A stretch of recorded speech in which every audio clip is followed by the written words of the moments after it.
안녕하십니까. 오늘은 2021년 제2기 작년 교과 영원한 하나님의 언약 7번째 시간으로 신의 산에서의 언약 이란 제목으로 함께 살펴보겠습니다. 자, 벌써 우리 영원한 하나님의 언약이란 주제로 벌써 7번째 시간인데 그동안 우리가 공부한 내용들을 잠깐 복습해 보겠습니다. 하나님께서 맨 처음 언약을 맺은 대상은 누군가요? 누구하고 맨 처음 언약을 맺으셨나요? 아담이죠. 그래서 창세기 2장에 나오는 내용을 중심으로 아담 언약이라고 합니다. 그 하나님께서 맺으신 언약의 대상을 중심으로 그렇게 표현하죠. 그 다음 성경에서 근데 이 아담하고 하나님께서 언약을 맺을 때는 그 언약의 내용은 나오지만 언약이란 단어는 안 나오죠. 그렇죠? 성경에서 언약이란 단어를 하나님께서 직접 사용하시는 첫 번째 인물은 누군가요? 모르세요? 노아? 예. 노아 이렇게 하는 거고 노아? 하고 다른 느낌이 다르죠.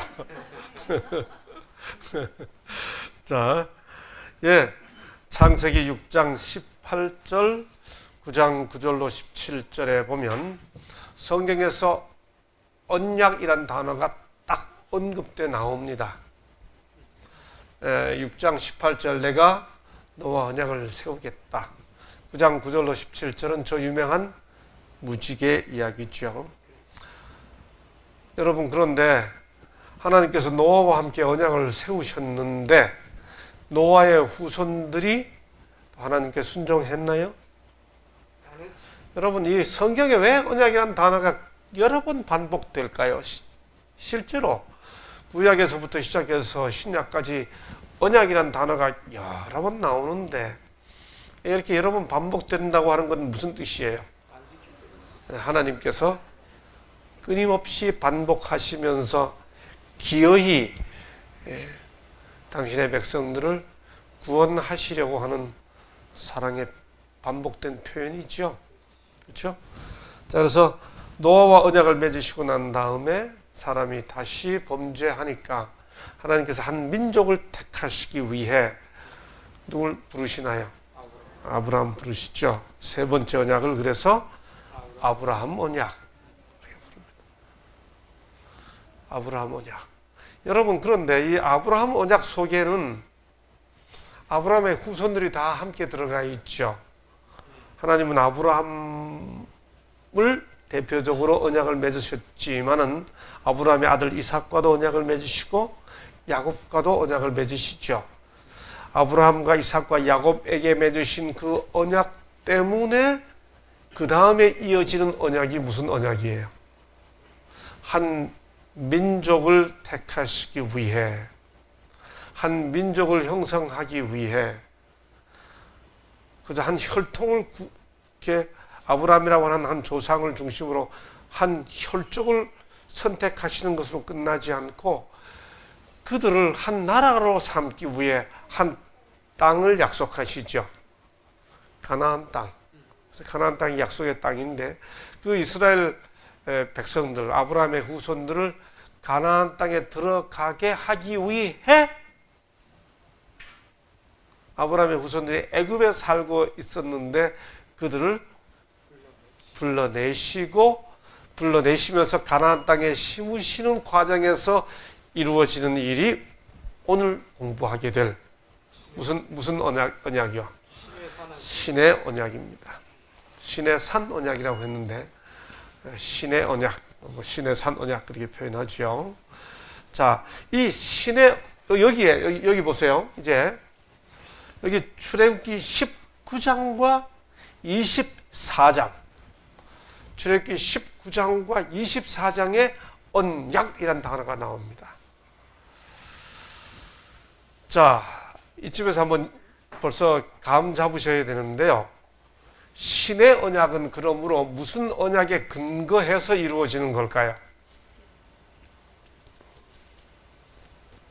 여기 신의 언약 전에 아담 언약, 노아 언약, 아브라함 언약이 있는데 신의 언약은 이 앞에 있었던 세 언약 중에 무슨 언약에 근거해서 신의 언약이 진행될까요? 좀 전에 제가 설명을 드렸어요.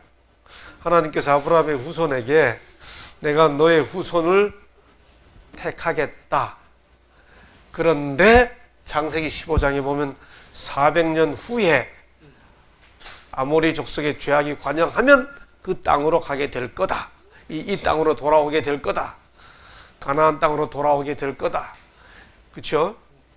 그래서 아브라함의 후손이 이삭과 야곱해서 야곱의 후손이 애굽에 들어갔는데 들어간 것으로 끝나지 않고 불러낸다고 하니까 신의 언약은 근본적으로 무슨 언약에 대한 이 하나님의 약속 지킴이에요? 예, 아브라함 언약. 오늘 공부 다 했습니다. 사실 이게 핵심 내용이에요. 자, 그 내용을 아까 노아 언약을 세운다, 언약을 세운다. 아브라함 언약, 아브라함으로 더불어 언약을 세우고 내가 언약을 세워서 그 다음에 내 언약을 나와 너와 내 대대 후손 사이에 세워서 이게 이제 아브라함 언약의 특징이었죠. 내 언약을 노아 때도 내 언약을 이렇게 했지만은 너는 내 언약을 지키고 내 후손도 대대로 지켜라. 그렇죠? 아브라함 언약입니다. 그래서 아브라함의 언약의 범위는 그저 그 가족으로만 한 대가 끝나는 게 아니죠. 그 다음에 보면 너는 그 이름을 이삭이라 하라. 내가 그와 내 언약을 세우리니. 그러니까 이삭과도 언약 세운 거죠. 이게 아브라함 언약 속에는 그게 다 포함되어 있는 거죠. 이제 모세 언약인데요. 이 모세 언약에 대한 이야기가 출애굽기 19장에 나오고 24장에 나옵니다. 미리 요약해서 말씀을 드리면 19장은 내가 언약을 세우면 좋겠다. 이 백성하고 모세에게 다시 한번 이야기하는 언약을 세우자는 제안이에요. 언약을 세우려면 이렇게 해야 되거든 하고 제안을 이야기하고 난 다음에 오케이.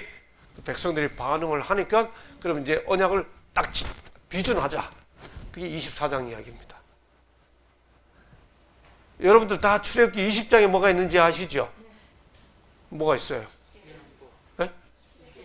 네, 십계명이 있죠. 출애굽기 20장을 사이에 두고 19장에서 언약을 지키자고 제안하시고 20장에서 십계명이 주어지고 24장에서 언약이 비준됩니다. 이제 그 내용을 하나씩 이제 살펴보게 되는 거예요. 자, 먼저 그 출애굽기 19장과 24장에서의 언약이 이루어지기 위해 어떤 과정이 있는지를 하나씩 살펴보도록 하겠습니다. 먼저 1. 출애굽. 제가 우리 교과책이 패턴이라는 영어를 전형이라고 번역하지 않고 유형이라고 번역했던 것 같습니다. 근데 아마 월요일 소재인가 나올 겁니다. 근데 출애굽은 구원의 유형, 뭐 그래도 틀린 말은 아닙니다만 이건 하나의 여기서는 전형이 아예 구원이 어떻게 이루어지는지를 단적으로 보여주는 하나의 역사적 사례거든요. 그걸 먼저 이해하자고 하는 거죠. 자, 이스라엘 백성들이 아브라함의 후손이 야곱 때에 함께 애굽에 들어가서 마침내는 노예가 되어서 고역으로 종살이 하게 된 것 다 잘 아십니다. 그런데 여기서 중요한 구절이 나옵니다. 우리 출애굽기 2장 24절 보시고 함께 읽으시겠습니다. 화면을 보시죠. 시작. 하나님이 그 고통 소리를 들으시고 그 다음 잘 보세요. 아브라함과 이삭과 야곱에게 세운 그 언약을 기억하사. 그러니까 출애굽 사건은 하나님께서 아브라함과 이삭과 야곱에게 세운 언약을 기억하신 것으로 출애굽 사건이 시작되는 거예요. 그러니 신의 언약의 출발은 아브라함 언약과 밀접한 불가분의 관계를 가지고 있는 겁니다.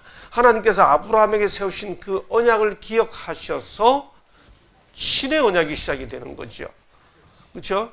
왜냐하면 하나님께서 아브라함에게 뭐라 말씀하셨어요? 이 땅을 너와 내 후손에게 주리라 약속하셨으니까, 이스라엘 백성들이 애굽에서 고통당하고 있으니까 그때 하나님께서 하셨던 그 약속을 하나님이 기억하시는 거예요. 그렇죠? 그래서 출애굽기 6장 4절에 보면 가나안 땅, 그들의 우거하는 땅을 주기로 그들과 언약하였더니 나오잖아요. 이제 애굽 사람이 종을 삼은 이스라엘 자손의 신음을 듣고 나의 언약을 기억하노라. 그러니까 출애굽 사건은 모세가 위대한 영웅이기 때문에 영웅이 등장해서 민족을 구원한 사건이 아니고요. 하나님께서 아브라함에게 했던 그 약속을 기억하셔서 시작된 사건이 뭐예요? 이게 출애굽이에요. 그렇죠? 네. 하나님이 언약을 기억하셔서, 아브라함 언약을 기억하셔서 지금 출애굽 사건이 있는 겁니다. 자, 그래서 하나님께서 이 출애굽기 6장 4절 5절에서 이렇게 말씀하신 다음에 이어서 뭐라 말씀하시는가 보세요. 그러므로 이스라엘 자손에게 말하기를 나는 여호와라. 내가 애굽 사람의 무거운 짐 밑에서 너희를 빼내며 그들의 노역에서 너희를 건지며 편팔과 여러 큰 심판들로서 너희를 뭐하여? 속량하여 너희를 내 백성으로 삼고 나는 너희 하나님이 되리니. 하나님은 우주의 하나님인데 우주의 하나님일 때 나하고는 관계가 없어요.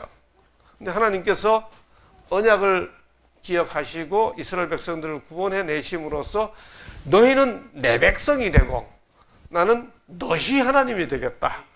근데 그 모든 과정에서 몇 가지 동사가 나왔죠. 제가 강조해서 읽었죠. 빼내며 건지며 이 모든 게 다 뭐 하는 거예요?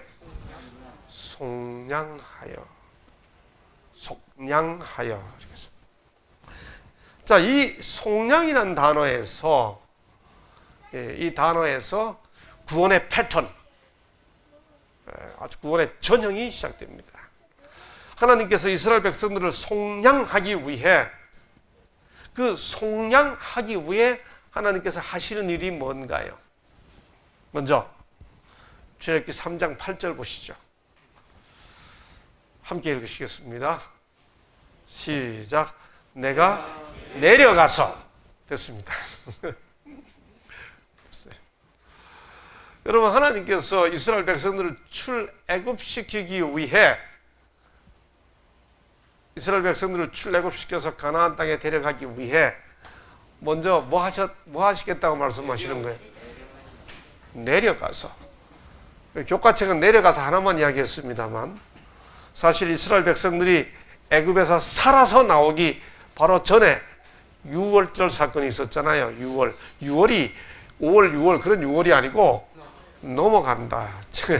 제가 지금도 잊어버리지 않는 거는요. 전도사 시절에 주부들을 모시고 구역반 성경 공부를 하는데 제가 6월절 하는데 한 애기 엄마가 노트에다 적으면서 6월하고 6자를 쓰더라고요. 6월이 그런 6월이 아니죠. 영어로 Passover 넘어간다 있잖아요. 그 6월절 있기 바로 전날 밤에 하나님께서 뭐라 말씀하세요? 여호와께서 이와 같이 말씀하시기를 밤중에 내가 애굽 가운데로 뭐하리니? 애굽에서 나오는 게 무슨 애굽이에요? 그럼 애굽으로 들어가는 거는? 네? 반대로 표현해 보세요. 입애굽이죠. 그러니까 하나님께서 이스라엘 백성들을 출애굽시키기 위해 당신이 먼저 뭐 하신 거예요? 입애굽하신 거죠. 이게 뭐예요? 주님이 이 땅에 성육신 하시는 사역을 내려가고 들어가고 세상으로 지구상으로 내려오시고 애굽에 들어오시고 이렇게 하셔서 우리의 출애굽은 하나님의 입애굽이 전제된 사건입니다. 그분이 이 땅에 오셔서 유월절 어린 양으로 피 흘려 죽으시기 때문에 우리가 출애굽하는 거죠. 그렇죠? 여기에 이게 바로 속량이라는 단어 속에 포함되어 있다는 겁니다. 여기 속량이라는 말이 뭔가? 여기 속량하여라는 이 단어가 히브리어로, 우리 교우님들 히브리어 하면 벌써 은혜가 좀 이렇게 멀리 가는 것 같죠? 조금 그래도 이해를 좀 깊이 하기 위해서 여기 속량하여라는 단어가 구약 원어로, 히브리어로 갈이라고 합니다. 갈. 여기 이 갈이란 동사에서 온 고엘이라는 명사가 단어가 있어요. 여기 이 고엘이라는 말이 뭔가 하면 르기에 보면 친족, 기업 무르는 자 이렇게 했죠. 바로 이렇게 친족이 되어 내가 빚을 져서 노예가 될 뻔했는데 친족이 와서 그 빚을 다 갚아주고 나를 그 빚에서 해방시켜주는 그런 사람을 고엘이라고 그래요. 고엘. 그런데 이 고엘이라는 단어를 친족구주라고 그럽니다. 예수께서는 우리의 형제가 되셨잖아요. 그렇죠? 친족구주. 그 친족구주를 고엘이라고 그러는데 그 고엘이라는 단어가 어디서 왔는가 하면 가알에서 왔어요. 그러니까 속량하사 하는 말은 무슨 말인가? 이 말은 우리의 기업 물러주시는 분이 되셨다. 그 뜻이죠. 그래서 여기 신약에 보면 마가복음 10장 15절에 인자가 온 것은 섬김을 받으려 함이 아니라 도리어 섬기려 하고 자기 목숨을 많은 사람의 대속물로. 시대소망 327쪽 보세요. 우리를 속량하는 사업과 죄로 말미암아 잃어버린 우리의 유업은 우리의 친족이 되신 예수께 돌아가셨다. 친족, 아까 제가 말씀드렸죠. 친족. 예수께서 우리의 친족이 되신 것은 우리를 뭐 하시기 위함이었다? 속량하시기 위함이었다. 이게 빚이 져가지고 노예가 될 뻔한 사람을 구해줄 자격이 있는 사람은 친족이어야 하거든요. 그래서 예수님께서 그게 구약의 율법이었거든요. 그래서 예수께서 그 우리의 고엘이 되기 위해, 기업을 물러주시는 분이 되기 위해 친족이 되시, 우리의 형제라 부르시기를 부끄러워 아니하시고 뭐 하셨어요? 내려오시고 뭐 하셨어요? 들어오셨죠. 자, 이렇게 이스라엘 백성들을 하나님께서 이제 출애굽을 시켜주기 위해 먼저 속량하셨습니다. 애굽에 세상으로 내려오시고 애굽으로 뭐 하셔서 들어가셔서 이스라엘 백성들을 속량하셨습니다. 자, 그래서 그렇게 해서 이스라엘 백성들 애굽에서 살아서 나왔죠. 여러분, 유월절 사건 때 피를 발라야 살아나왔다는 말은 무슨 뜻이에요? 문설주와 좌우 임방에, 문 지방은 거기서 양을 잡았기 때문에 저절로 발라져요. 지방은 안 발라도 되는 게 아니고 저절로 발라지기 때문에 안 바른 거죠. 문에다가 다 이렇게 피를 칠해서 그런 경우만 살아남을 수 있었다라는 말은 바꾸어 말하면 그게 무슨 뜻이에요? 애굽 사람은 죽어 마땅하고 이스라엘 사람들은 살아 마땅하다는 뜻입니까? 양을 죽여서 피를 발라야 살았다는 말은 애굽 사람이나 이스라엘 사람이나 다 똑같아 그 소리예요. 누구는 더 나은 사람이 아니에요. 이 사람들도 다 애굽 사람처럼 죽어 마땅한데 양이 대신 죽었기 때문에 살아남았다 그 뜻이죠. 양의 피를 발랐다는 말은. 그렇죠? 그렇죠? 인간이 하나님께서 언약을 맺으셨기 때문에 그 언약을 약속하시기 위해 그 언약을 맺으시면서 하셨던 그 약속을 실행하시기 위해 이 백성들을 살려서 나오는데 얘네들을 살려 나올 공로가 있어요, 없어요? 없어요. 애굽 사람 죽는 거하고 똑같이 죽어마땅해요, 장자들이. 그런데 피를 발라서 살아나왔잖아요. 그 피를 발랐다는 말은 누군가 대신 죽었기 때문에 살아나왔다는 거죠. 무슨 뜻이에요? 하나님께서 당신의 언약을 지키시기 위해 자격이 있는 사람들을 불러낸 게 아니고 자격 없는 사람들을 살려서 불러내기 위해 양이 대신 죽었다라고 하는 사실을 나타내 주는 거죠. 그렇죠? 그래서 여기 보세요. 그렇게 해서 나왔습니다. 애굽에서 나왔어요. 그리고 애굽에서 나와서 몇 개월 만에 여기 보세요. 이스라엘 자손이 애굽 땅을 떠난 지 3개월이 되던 날 그들이 시내 광야에 이르니라. 3개월 걸려서 이제 시내 광야에 도착했어요. 애굽에서 나온 다음에 광야를 홍해도 건너고 광야도 지나고 해서, 그런데 그렇게 나올 때 애굽에서 나와가지고 시내 광야에 이르기까지 그 광야 3개월 지나오는 동안에 하나님께서 그들을 어떻게 지키셨어요? 네. 광야에서 뭐 먹여주시고 또 뭐 마시게 해주시고, 그 모든 걸 하나님께서 시내 광야에 딱 이르렀을 때 그렇게 3개월 살려서 지내온 그 사건을 하나님께서 스스로 모세에게 내가 너희들을 어떻게 데리고 왔다라고 표현하실까요? 그게 바로 이 표현입니다. 모세가 하나님 앞에 올라가니 이제 시내 광야에 올라오니 했습니다. 여러분이 출애굽기 19장부터 저 나중에 34장까지 여러분 올라가니 내려가니 그 동사를 중심으로 한번 읽어보세요. 언제 올라갔고 언제 내려왔고 하는 것이 아주 재밌습니다. 저는 개인적으로 출애굽기 19장부터 34장까지 모세가 시내산에 올라가고 내려가고 올라가고 내려가고 하는 것을 제 나름대로 전문적으로 연구해서 이렇게 하나의 논문으로 이렇게 세계 성서학회에 가서 발표하기도 하고 그랬습니다. 자, 여하튼 여기 그 첫 번째 모세가 시내산에 올라가는 내용이 여기 나옵니다. 모세가 하나님 앞에 올라가니 여호와께서 산에서 그를 불러 가라사대. 올라가면 내려갈 때가 있겠지요. 야간 올라왔습니다. 너는 이같이 야곱 족속에게 이르고 이스라엘 자손에게 구하라.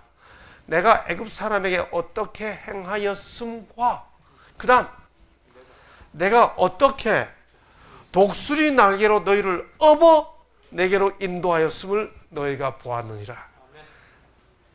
애굽에서 나온 다음에 여기 출애굽기 19장 시내산 앞에 도착하기까지 그 3개월의 여정을 하나님께서 한마디로 뭐라고 표현했어요? 독수리 날개로 업어서 데려왔다, 이렇게 이야기했습니다. 자, 여기 신명기 32장 10절. 신명기 32장은 모세가, 아까 출애굽기 19장은 출애굽 초기고 신명기 32장은 출애굽 끝날 때죠. 모세가 고별 설교하는 내용입니다. 모세가 뭐라고 말하는가 하면 여호와께서 마치 독수리가 자기 보금자리를 어지럽게 하며 자기 새끼 위에 너풀거리다가 그 다음 그의 날개를 펴서 새끼를 받으며 그의 날개 위에 그것을 엎는 것 같이 여호와께서 홀로 그를 인도하셨고 그와 함께한 다른 신이 없었도다. 모세도 훗날 이렇게 이야기합니다.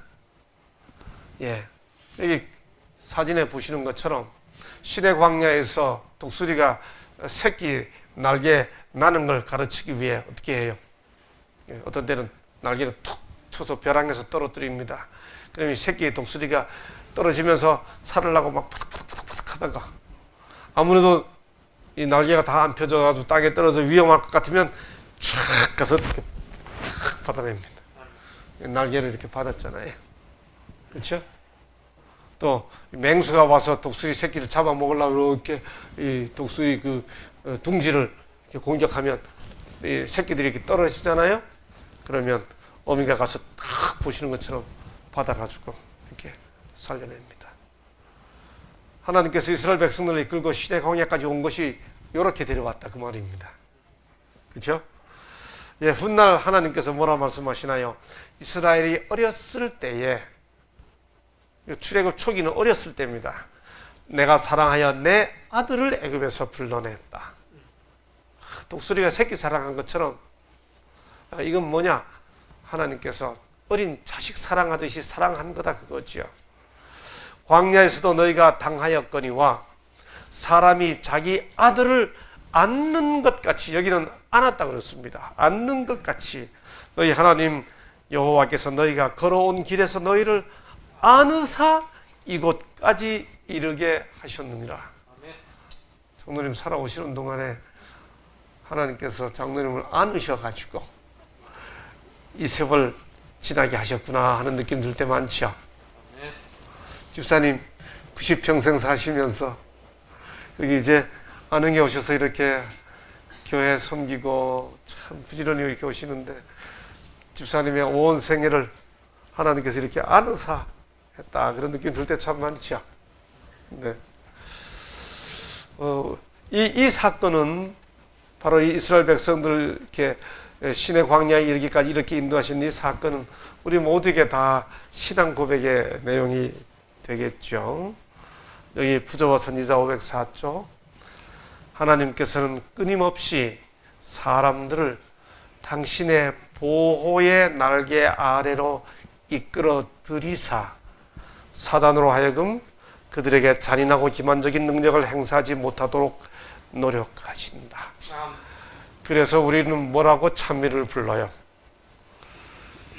주 날개 밑 내가 편하게 있네. 그렇죠? 주 날개 밑 그 다음 뭐라 그래요? 즐겁도다.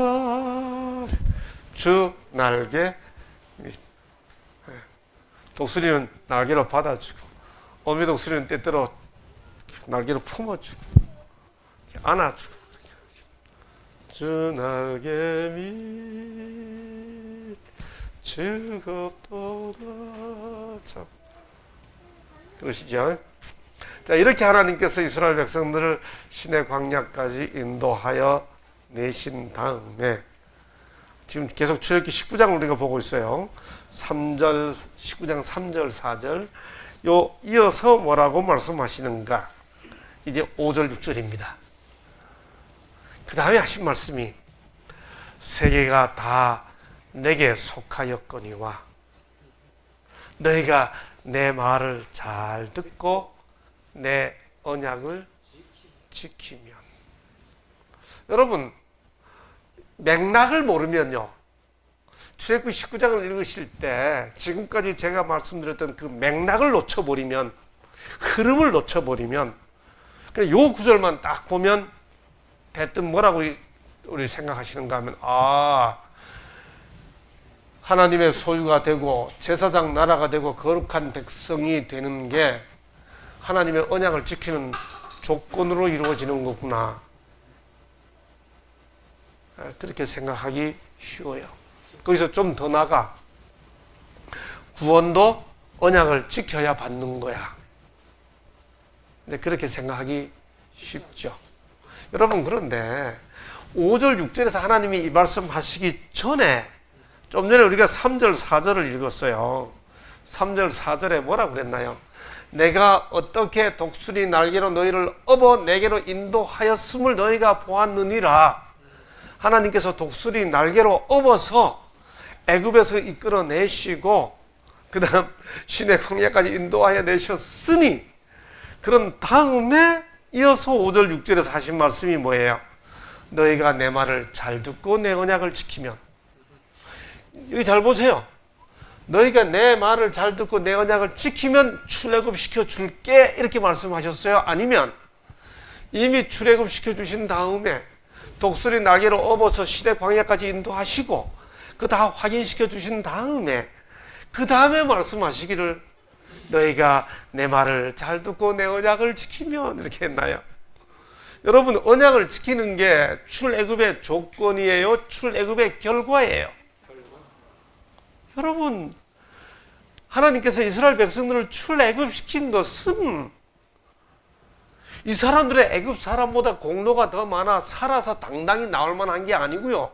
이 사람들도 애굽 사람처럼 똑같이 죽어 마땅한데 양이 대신 죽었기 때문에 살아서 나왔고, 하나님께서 그들을 구원해낸 것은 뭘 기억하셔서? 아브라함과 이삭과 야곱에게 하셨던 언약을 기억하사 그거 지키시기 위해 양이 대신 죽고 그 바람에 살려서 나온 거죠. 그 다음에 업어서 이까지 인도해 내셨죠. 약속을 기억하셨고요. 양이 대신 죽었고요. 업어서 인도하셨고 다 이렇게 해주신 다음에 그 다음에 뭐라 말씀하셨어요? 너희가 내 말을 잘 듣고 내 언약을 지키면. 자, 이렇게 했으니까 이제 내 뜻대로 살아야 되지 않겠어? 주님께서 이렇게 하면 말이야, 그러면 내가 너희들 애굽에서 건져내 줄게 이렇게 말씀하신 것이 아니죠. 그렇죠? 그 전에 다 베풀어 주신 다음에 이제는 너희가 이렇게 하나님 내 은혜를 베풀고 내가 너희에게 이렇게 사랑을 베풀었으니 이제 이 사랑의 은혜를 받고 해야 할 일이 있거든. 그 일이 제사장 나라가 되는 거고 거룩한 백성이 되는 거야 라고 말씀하신 거지요. 그렇죠? 예. 그러므로 이건 무슨 뜻인가요? 로마서 3장 19절에 나오는 것처럼 우리 이 구절을 출애굽은 율법을 지켜서 받은 공로야 이렇게 착각하면 안 되는 거죠. 출애굽은 이스라엘 백성들이 율법을 잘 지켜서 얻어낸 자기 공로의 결과가 아닌 거예요. 우리가 알거니와 무릇 율법이 말하는 바는 율법 아래에 있는 자들에게 말하는 것이니 이는 모든 입을 막고 온 세상으로 하나님의 심판 아래에 있게 하려 함이라. 그러므로 율법의 행위로 그의 앞에 의롭다함을 얻을 육체가 없나니 율법으로는 죄를 깨달음이니라. 이제는 율법 외에 하나님의 한 의가 나타났으니 율법과 선지자들에게 증거를 받은 것이라. 곧 예수 그리스도를 믿음으로 말미암아. 이게 뭐예요? 예. 6월절 어린 양이 죽어서 살아나온 거야. 그 사실을 말해주는 거죠. 우리가 순종함으로 구원을 얻을 수 있는 것이 아니니 대개 구원은 믿음으로 말미암아 얻는 하나님이 값없이 주시는 선물이다. 순종은 믿음의 열매다. 그럼 우리 순종해야 돼요? 안 해야 돼요? 순종해야 돼요. 네. 아무리 순종해도 그 순종이 우리로 하여금 구원을 준다라고 생각하면 그건 자기 공로가 돼버리는 거죠.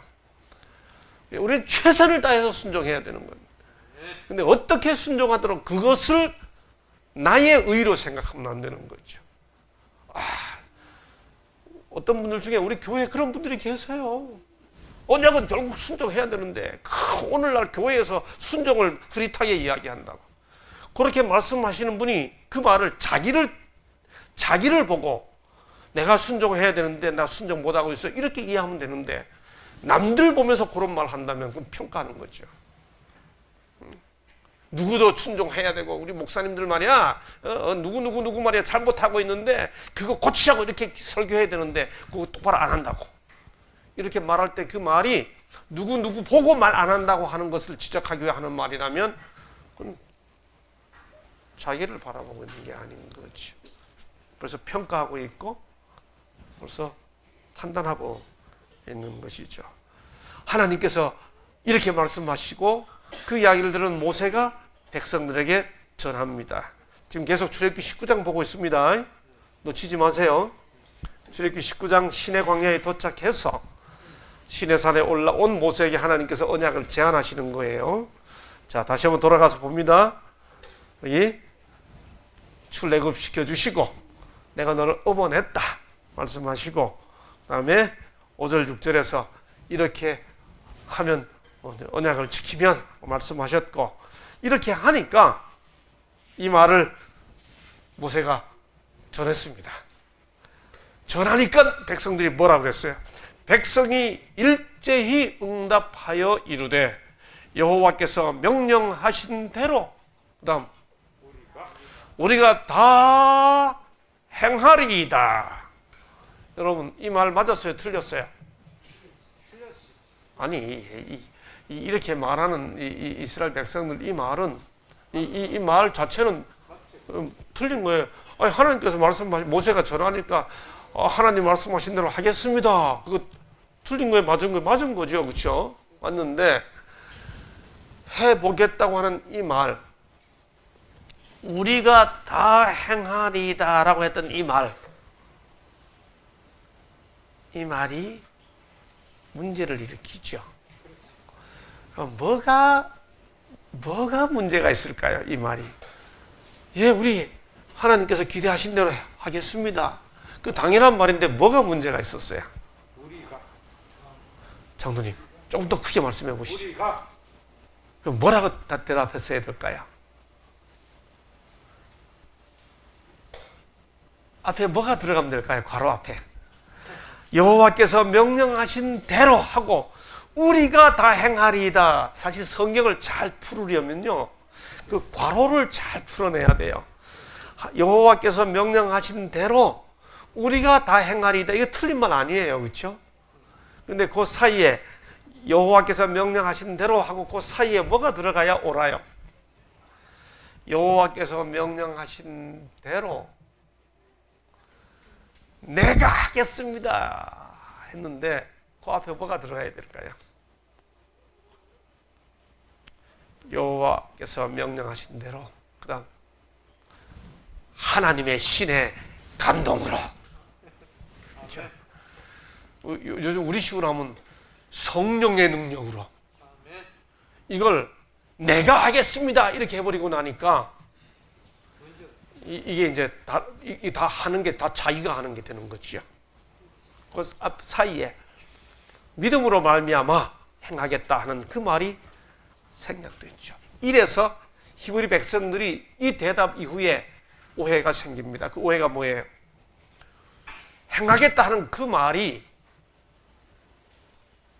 이미 하나님께서 그들을 구원해 주셔서 그 구원의 결과로 하나님의 사랑과 감동의 반응으로 해야 하는 건데, 순종을 구원의 결과로서가 아니고 이렇게 하면 자기들이 마치 뭐가 되는 것처럼 구원의 수단으로 이후 오해하죠. 믿음을 통해 하나님의 의를 구하는 대신에 율법에 순종함으로 자기 의를 쌓고자 우리가 행하겠나이다, 이제 이렇게 해버리죠.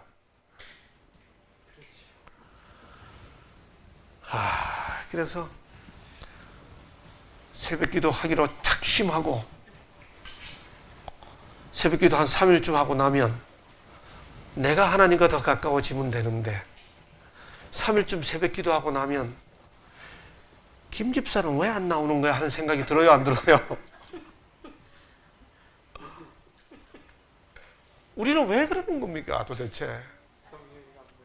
내가 성경 열심히 읽으면 되지. 성경 통독 시작한 다음에 조금만 지나고 나면 저 양반은 장로인데 통독 하나 하는 생각은 왜 드는 거예요? 그렇죠? 제가 그런 생각이 들었습니다. 제가 신학생 시절에 2학년 때인지 3학년 때인지 무슨 일이 있어도 정한 시간에 정한 장소에서 기도해야 되겠다 이렇게 작심하고요.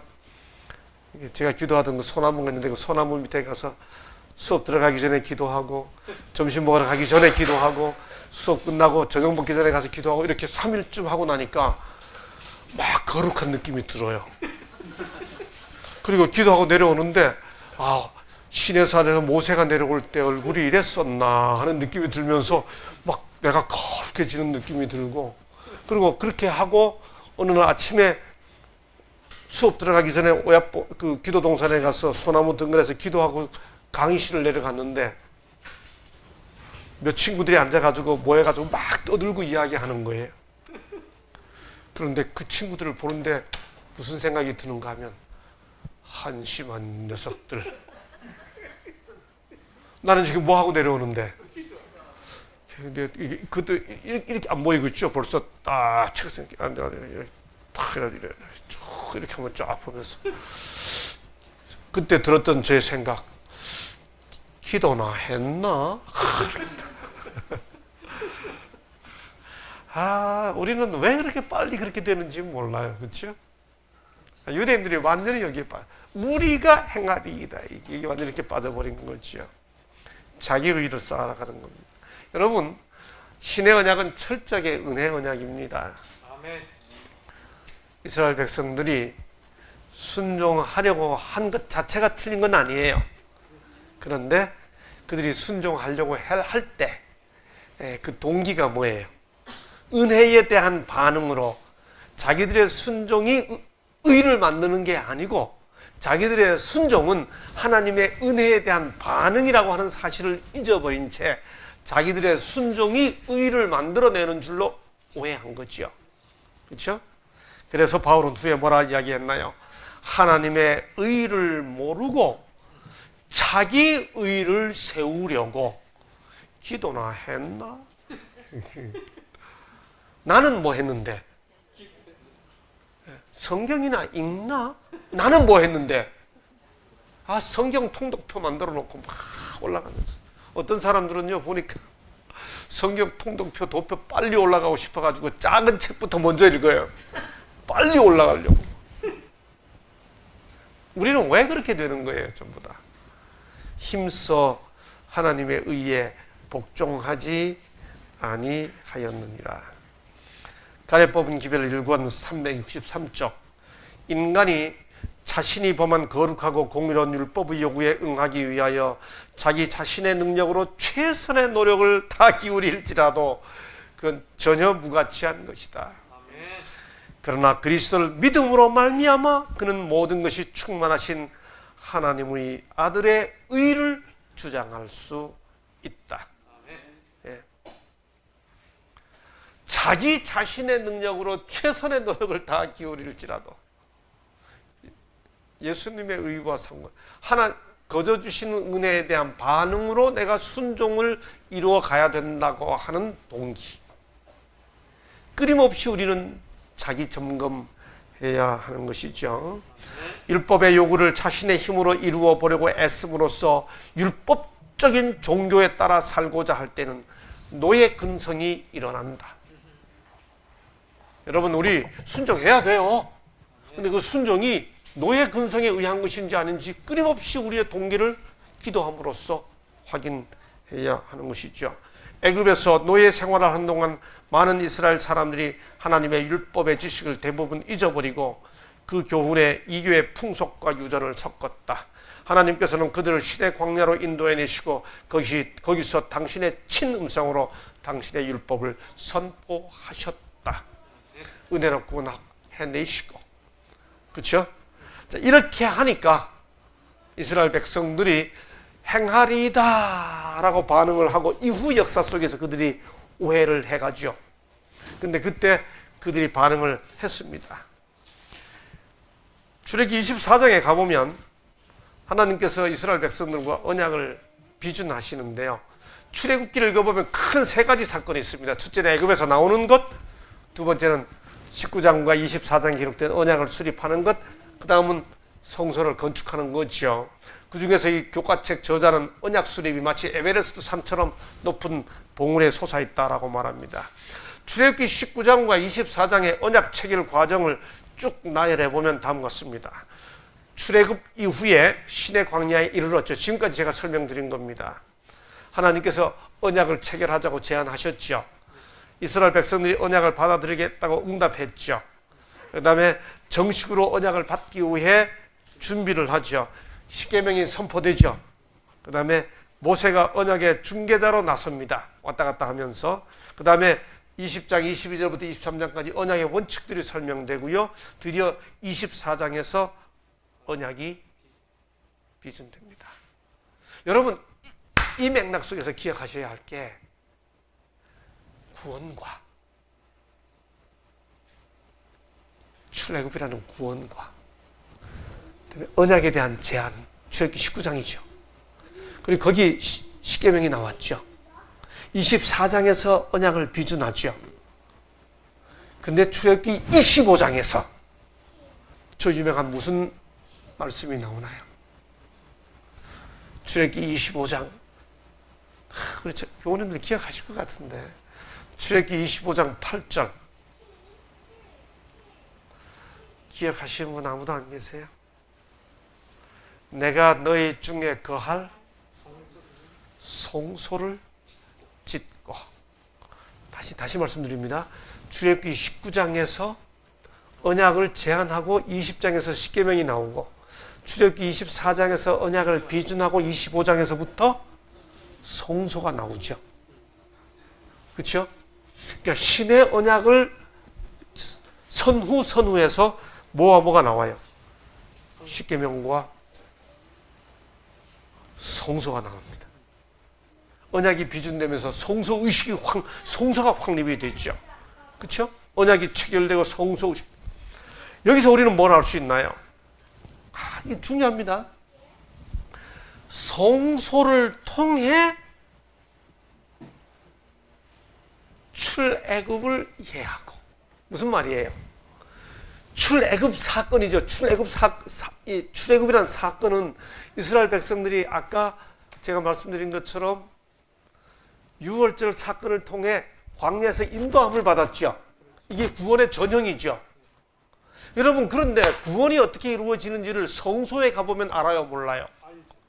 거기 마당이 있고 성소가 있고 첫째 칸이 있고 둘째 칸이 있죠. 이거는 제도로 이루어진 거죠. 지금 제가 드리려고 하는 말씀을 잘 이해하셨으면 좋겠습니다. 잘 따라오셨으면 좋겠습니다. 구원의 전형, 구원이 하나의 사건으로 나타난 게 뭐예요? 출애굽이죠. 구원이 하나의 제도로 나타난 게 뭐예요? 송소. 그러니까 송소를 통해 출애굽이라는 사건을 이해하고, 반대로 출애굽이라는 사건을 통해 성소를 이해하죠. 근데 이 출애굽이라는 사건 구원, 그 다음에 성소라는 제도 구원, 이 모든 이야기를 서로 엮어내는 한 가지 주제가 뭐예요? 그게 언약이라는 거죠. 신의 언약. 이제 이해되시나요? 그래서 바로 이 성소를 통해 출애굽을 이해하고 출애굽을 통해 성소를 이해하면서 언약의 참된 목적이 뭐예요? 결국 구속의 계획이에요. 언약은 결국 구속의 계획이잖아요. 그래서 우리는 신의 언약에 왔을 때 출애굽을 통해 언약을 이해하고 성소를 통해 언약을 이해하는 거죠. 이게 함께 촘촘하게 서로 엮어져 있는 것이 출애굽의 구원의 청사진인 것입니다. 자, 신명기 29장 제가 읽겠습니다. 오늘 너희가 다 너희 하나님 여호와 앞에 서 있는 것은 내 하나님 여호와의 언약에 참여하며 또 내 하나님 여호와께서 오늘 내게 하시는 맹세에 참여하여 여호와께서 내게 말씀하신 대로 또 내 조상, 그 다음 잘 보세요, 아브라함과 이삭과 야곱에게 맹세하신 대로 오늘 너를 세워 자기 백성을 삼으시고 그는 친히 내 하나님이 되시려 함이니라. 신의 언약은 아브라함 언약에 근거하여 이루어지는 은혜 언약입니다.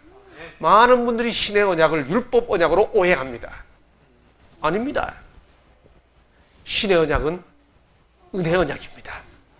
아브라함의 언약에 근거하여, 그렇죠? 사건을 출애굽이라는 사건의 은혜를 통해, 성소라는 제도의 은혜를 통해 이 신의 언약의 본질을 이해하도록 가르쳐주는 하나님의 은혜가 집약되어 있는 것이 바로 신의 언약의 핵심이죠. 하늘의 하나님은 당신의 계명을 지키는 사람들을 위해 축복해 오셨다. 우리가 하나님의 귀한 백성으로서 서 있겠는가? 아니면 하나님의 율법을 짓밟으면서 율법이 패했다고 말하겠는가?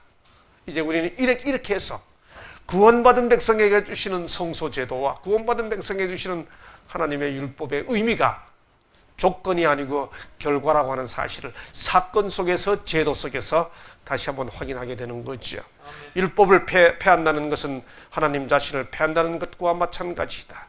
율법의 조항 하나하나는 무한하신 하나님의 성품이다. 아멘. 이제 이 말의 의미가 우리에게 새롭게 다가와서 구원받은 하나님의 백성으로 출애굽하여 유월절의 기적을 경험하고 하나님의 독수리 날개 보호함을 받아 여기까지 살아온 하나님의 은혜를 온 입은 사람이기 때문에 하나님의 뜻대로 살고 싶은 성령에 주시는 감동으로 주의 뜻을 이루며 사는 언약 백성들이 되어야 하지 않겠습니까? 예, 그런 결심을 다시 한번 하는 시간 되기를 바라면서 오늘은 여기까지 하겠습니다. 감사합니다. 기도하겠습니다. 아버지 하나님, 오늘 말씀을 통해 하나님께서 옛적 이스라엘 백성들을 출애굽하실 때 그 역사를 어떻게 이루어내셨는지 함께 살펴보았습니다. 아브라함에게 하셨던 그 언약을 지키시기 위해 유월절의 경험을 하게 하시고 독수리 날개로 업으시는 경험을 하게 하시면서 우리에게 성소와 함께 구원의 구속의 경륜의 계획을 계시해 주셨사오니 주여 감사합니다. 이 모든 것의 실체인 십자가를 바라보며 사는 시대에 우리를 살게 해주셨사오니 주여 주의 은혜를 힘입어서 성령의 감동으로 주의 뜻을 이루어가는 우리가 될 수 있도록 우리 심령들을 지켜주옵소서. 감사하며 예수님 이름으로 기도하옵나이다.